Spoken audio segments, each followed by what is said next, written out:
Is this the Rookie CEO podcast? Yeah, I think we're in the right place. Oh, Hev, it's recording. This is Fuzz. And I'm Hev, and you're listening to the Rookie CEO podcast. Today we are joined again by Jelly Williams. Yeah. Jenny Williams. Shall I start that again? Today we are joined again by Jenny Williams, business coach, mindset coach, Life coach. Yeah. Life I coach. can be whatever you want me to be. Yeah. Yeah. And we're going to be talking about work-life balance. The biggest question, I think, is just how do we achieve work-life balance? Just what is work-life balance? What is it? What's your opinion on this? Okay, so firstly, I would say work-life balance is probably something that we need to stop saying, because I think there is not necessarily no such thing, but I think there's an element of people think, oh, you can get it all balanced perfectly and it all works and it's all in sync and it's all in synergy. And then one day happens, it probably works, and the next day it doesn't. And then you feel like you've got no work-life balance. But for me, work-life balance is all about kind of the boundaries, the expectations, and the prioritizing and kind of the, what's the word? Like the permission for yourself. Someone said to me the other day, it's not work-life balance, it's work-life harmony. Yes. And that is the best way to look at it, really, because what we want to try and do is try and do it all, which we can do it all, but we have to realise that we can't do it all at the same time. Yeah. So for me, work-life balance is actually about doing all the things you want to do, but prioritising them effectively with the boundaries you create. So then you don't go, oh, I've got to work this weekend, and then feel guilty on the family because you've not been present, right? You work that weekend because you've made a decision, because that's what you want to do, is work. So you can't then feel guilty about something else.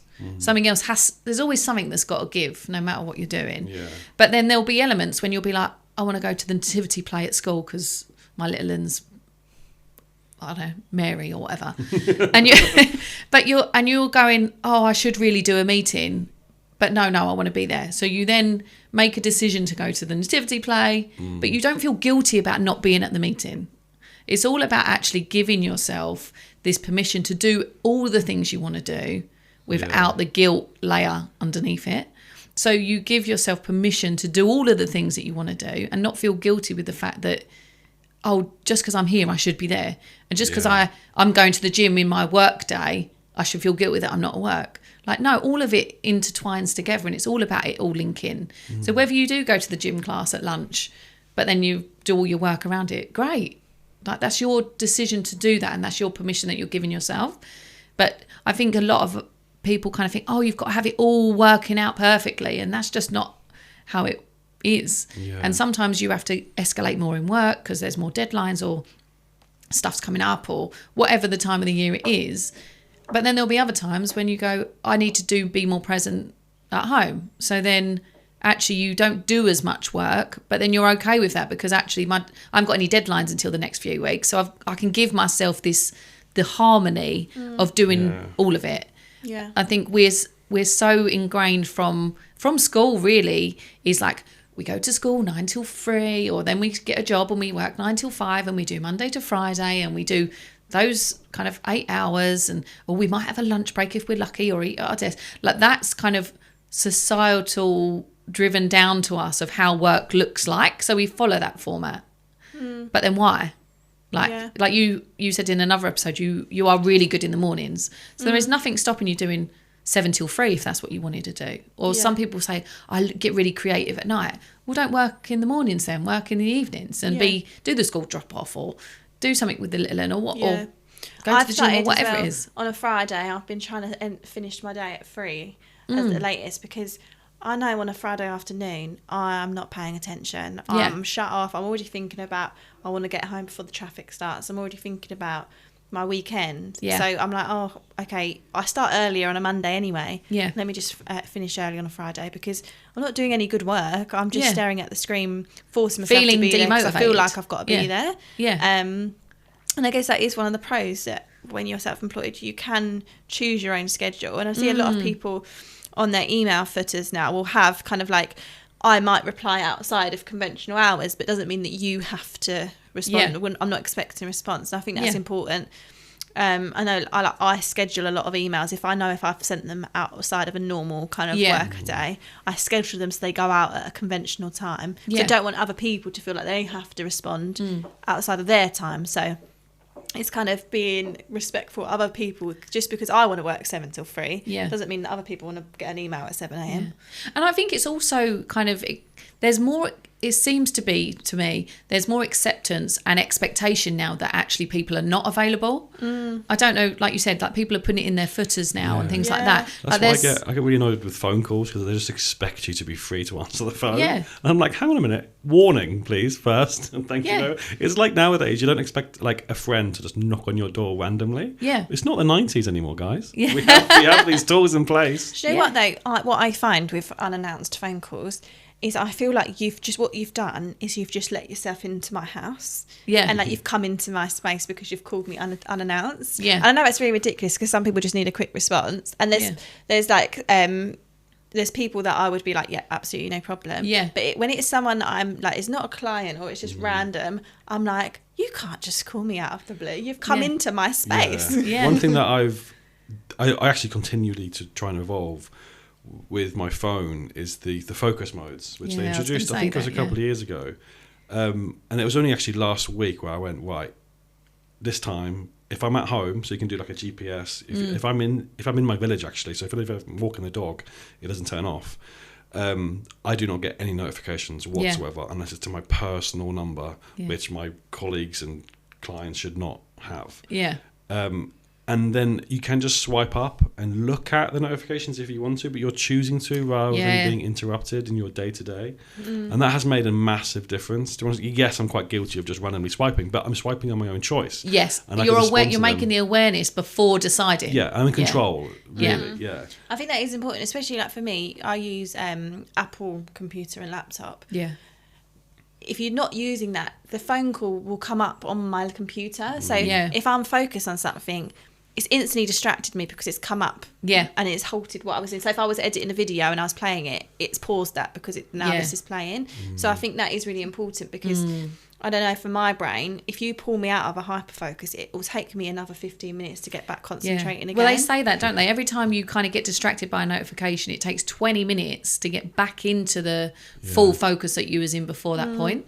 So like you said, all the settings on the phones, you need to utilise them. Do not disturb use modes. Technology. As much as it's annoying, you can also use it to really fix your life. And if you're a doom scroller and all of that type of stuff, get the limits on the phones where it kind of you can decide if you want to be on Instagram for an hour a day and it will lock it down and all of that type of stuff. For me, I'm trying to get in the habit of when an email comes in, a task I need to action, not just ditching whatever I was doing to respond. I go, okay, let me finish this task that I'm in the middle of before I go to that task, because the chances are if I flip between, I'm going to make a mistake on one of them. So I might as well finish what I'm doing properly and then give that task the attention it needs. I'm so guilty of that. Because you make silly mistakes, and then it will be like little things like they've asked me to send them something and I've sent them the old version of it because I wasn't giving it. You were still in the other but it also goes back onto what, Jenny, you fully believe in, is just setting that precedent of like, if you just go back to them,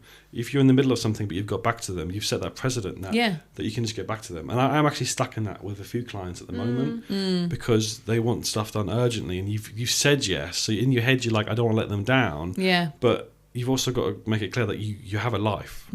Like sometimes I forget that I have kids because you're just stuck at work. You're just so much in focus. And you realise like I have other priorities that actually are more really a priority. And I think it comes down to what you said, Hev, where awareness is everything. Awareness is where everything starts to change. So where you create the notification, so you're aware that if you swipe up, you're making a decision to look at those notifications. You're aware when the email comes in, actually, I step back. Do I need to respond or can I set the expectation? Hey Hev, have you heard of IT Manager Services? They're an IT support service based in Kent. Yeah, I've been with them for over a year now. I love being able to just call them at any point and they take over my computer and fix the issue so much quicker than spending hours on Google. Why have you kept that to yourself all this time? Right, I need to sign up to these guys. What's their website? It's it-ms.co.uk or you can call 01634 218 362. So you're when you have that awareness, you can then make the decisions instead of instantly responding. It's the same when you get a crappy email from a client and they are losing their rag with you, which is probably their own problem. They've got some stuff going on in their own life, but they love to take it out on an email because it's easier on an email, right? It would be so easy to respond with a really negative response, but actually you need to just have the awareness to step back and go, I don't need to do anything with this right now. Yeah. They've probably got their own problems going on. I'll park it there and respond with, instead of letting the feelings then take over, and then you come out of this kind of harmony that you've created because you're letting other people's emotions and energies come in. So having that awareness to just go, I'm just going to step back. Right. Do I need to respond? No.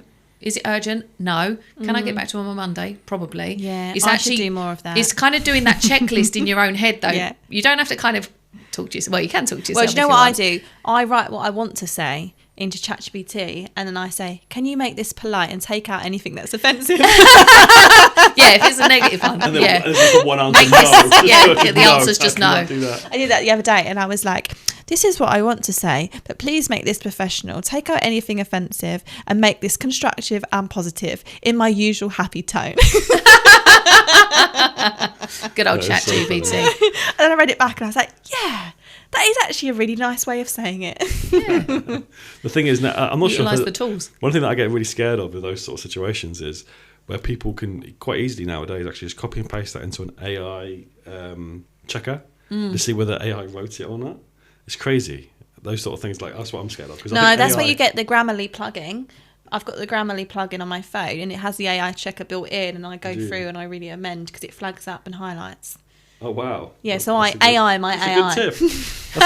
That's a little tip inside of a nugget that has nothing to do with that tip. I love it. Yeah. One thing that I'm really guilty of, Yes. I think I'm not sure if this is a very common business owner sort of mindset, is weekends just don't really exist. Like, Yeah. even though I got to the point in my business where I'm not really working weekends, nowhere near as much as I Yeah. used to. But because the option's always there, and in my head I'm like, I could just get my laptop out if I wanted to. I don't really fully switch off. Yeah. If that's I'm not sure if this is a common thing for business owners. I think it is common, but I think it's not a bad thing. Okay. Because if you're doing it, again, this permissions and this balance format, is if you're making the decision to do that, great. As long as you're not then going, oh, but I should be with the kids and I should be out and I should be doing this with my wife. Like, Oh no, as I don't long do as that. I've got time to think that way. because when you're running a business of passion, Yeah. you're always passionate about it. So Yeah. so it doesn't feel like work because you're actually doing the stuff that you love to do. So it feels different anyway.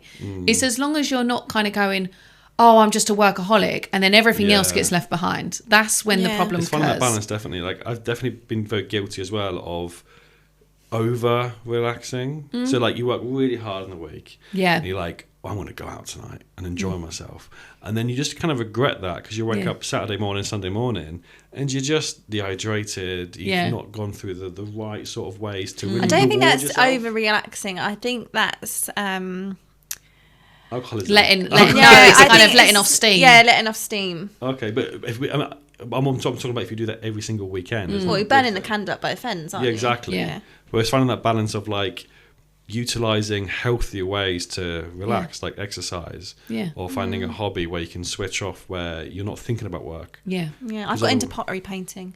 Oh, I like that. Yeah. You are getting older by the minute. There's a place locally that I go and do pottery painting, and I think I'm a bit of a local now, like a regular. I'm there. I love it. Yeah. And there's no signal there either, so no one can contact me while I'm painting my Yeah. pot. Yeah. Oh, so funny. No euphemism. I think that's the thing is it's finding those things that you do get to shut off from. And you do put the phone away Yeah. and things like that. So it doesn't matter what it is because everyone likes different Yeah. things. Everyone enjoys different ways of doing I that. definitely need to find a new pottery painting thing. Like, not that. obviously. Yeah, well, it's what they call it, like mindfulness activities. Yeah. Something you can do. Like I do, like a lot of walking. I think that's really important. Like on a Saturday and Sunday, I have to get out for a walk every day just to kind of like breathe. Yeah, that's your reset. isn't Yeah. it? You go out and then you feel reset again. Yeah. I guess I'm quite guilty then, because I do a lot of Why exercise. are you guilty? You shouldn't feel guilty about anything. I love your opinion on this. So I've taken up a new sort of form of exercise, which is tennis Yes. and pickleball, and Yeah. even a little bit of paddle if need be. but they're always with connections. They're always with people that I either work with Yeah. or their clients. Okay. So it's like, yes, I'm getting the exercise in, but am I really switching off? Probably not. But are you enjoying it? Oh, I'm loving it. So you're doing it out of enjoyment, not out of Oh, I networking. am. Yeah. But then what you Yeah. need to do in that scenario, okay, if you're doing that of a morning, right, don't network in the evening because you've already done Yeah. your networking of the morning, but I you did love it in a networking as productive well. way. No, But your you're not- battery can only be Yeah.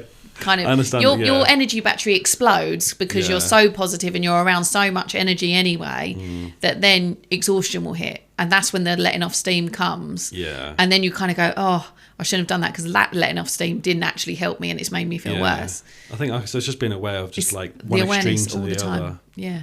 Like it's like eating, right? Some like I went through a stage in my life where like I wasn't satisfied until I was really full. And it's the same thing with the energy levels. It's Yeah. like utilizing that and just maximizing your output. Yeah, And then absolutely. you're satisfied rather than going like being sustainable every single day. Well, it's again, we spoke about it before with Sue Lee, like that dopamine here, getting that. But I mean, I still, like with in-person networking, I've still reined it right back because I'm just not in the mindset to do in-person networking of an evening still. Yeah. And until I feel like I am, I'm not going to do it because one, I'm not showing up my best self, and two, it's just draining my energy. So until Yeah. I feel like I'm really like kind of my energy's full enough to go, I'm just not doing it. And that's, if you'd said that to me a year ago, I'd be like, don't be ridiculous. Yeah, I've got to go to everything. Yeah, I've got to go to the opening of an envelope.